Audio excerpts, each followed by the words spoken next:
मैं इस प्लेटफॉर्म पर कुछ बोल सकूं। जी जी माता जी। जी। कई दिन क्लास लेते हुए हो गए हैं, तो आज थोड़ा रिवीजन कर लेते हैं और क्लास के मॉनिटर से बात करते हैं, मोनिका साहू जी से। अभी तक क्या सीखा? चंचल बच्चों से जल्दी पूछा जाता है। मात्र माता मोनिका जी जी, प्रणाम। प्रणाम प्रणाम, खुश जी रहो। माता जी, मैंने आपसे, आपने जो ज्ञान की पुड़िया दी हमें, खुद को संवारने के जो जो टिप्स मिले मुझे मुझे खुद के लिए मिले, मुझे दूसरों के लिए एक भी टिप्स नहीं था। और उनके ऊपर मैं अमल करने की पूरी कोशिश कर रही हूँ। जैसे चाहे अंदर की सफाई बाहर की सफाई कहीं से भी हो, सिर्फ मेरा ही उद्देश्य था कि मुझे खुद को ही कहाँ शांत रहना है, कब तवा गरम करना, पानी डालना है कि नहीं डालना है, ठंडे में डालना है, किसको घुमाने के लिए ले जाना है, घुमा के ले जाने के लिए क्या क्या बात उनसे बतलानी है।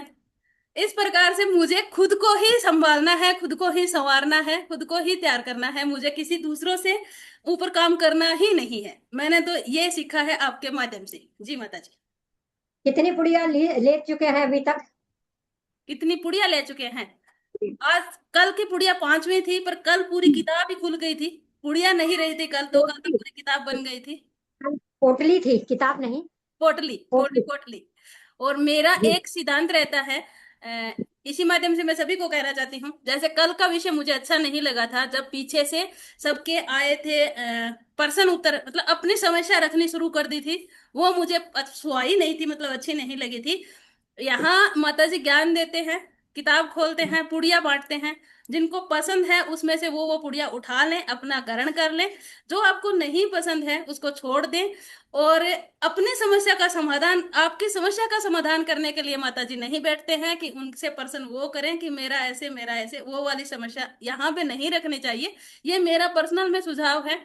सिर्फ जो आपको टिप्स लगे, अगर जीवन में चार बातें याद रख ली, तवा गरम वाली, घूम के ले जाने वाली, और खुद को संवारने वाली, तीन बातें अगर जीवन में याद रख ली, तो किसी को कुछ आगे परिवर्तन करने की जरूरत ही नहीं पड़ेगी, जहां तक मुझे समझ में आया। जी माता जी।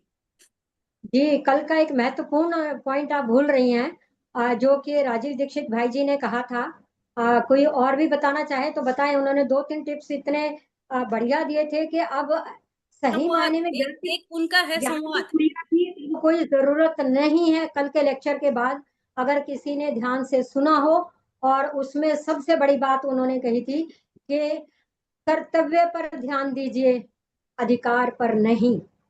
दूसरा उन्होंने बहुत सुंदर कहा था कि हमें स्वामी नहीं बनना है, किसी के हम स्वामी ना बने, किसी को ओन नहीं करे कि ये मेरी चीज है, एकाधिकार नहीं रखें। जी सबसे बड़ी बात कही, एकाधिकार नहीं रखे कि मेरा बेटा है, मेरा पति है, नहीं।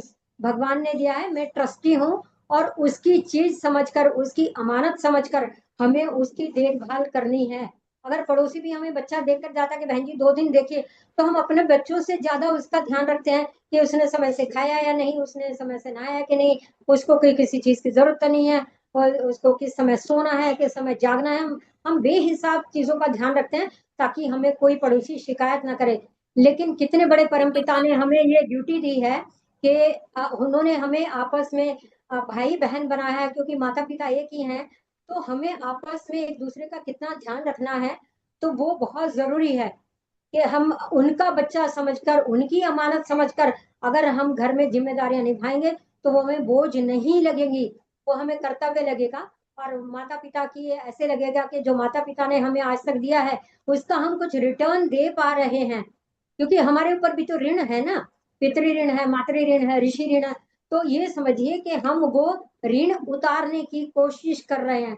वो उतारना मुश्किल है और नामुमकिन है मेरे हिसाब से, लेकिन हम कोशिश जरूर कर रहे हैं। इन तीनों ऋणों में से कोई ना कोई ऋण से हम उऋण हो जाए तो बहुत अच्छी बात है।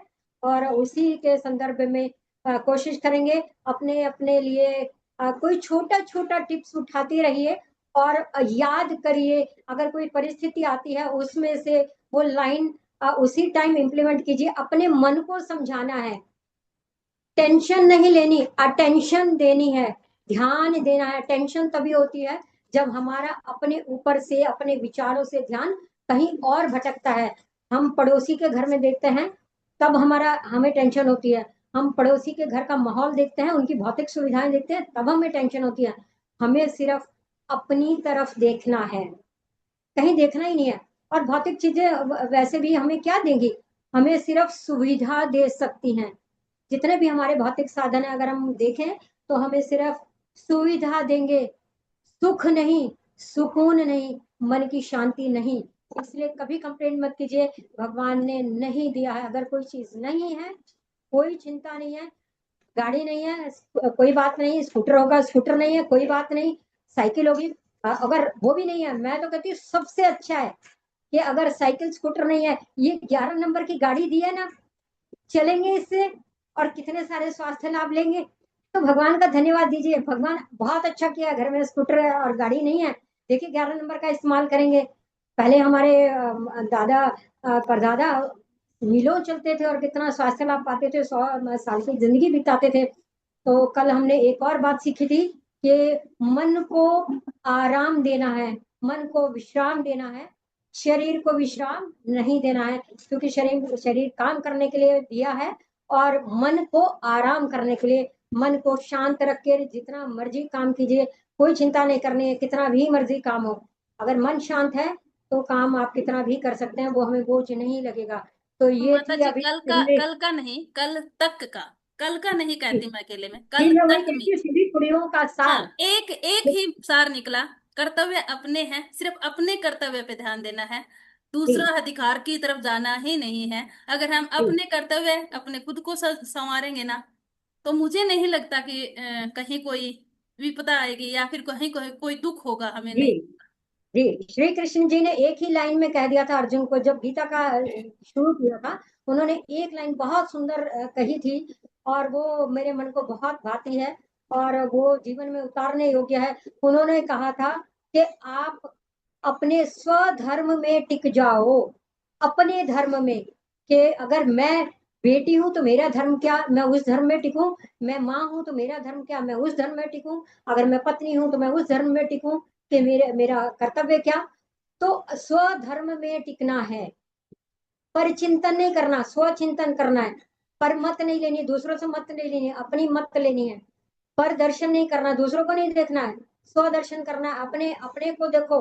भगवान श्री कृष्ण के हाथ में स्वदर्शन चक्र है, हम सभी के हाथ में स्वदर्शन चक्र है। अपना दर्शन करते रहें सारा दिन और चक्र घुमाते रहें, भगवान की नहीं तरफ माता जी, ध्यान रखते सुदर्शन चक्र तक जाने की जरूरत नहीं है माता जी, हमें सिर्फ तवे की ध्यान रख लेंगे ना, सुदर्शन चक्र तक जाना नहीं है। खाना भोजन करके घूमने जाएंगे ना।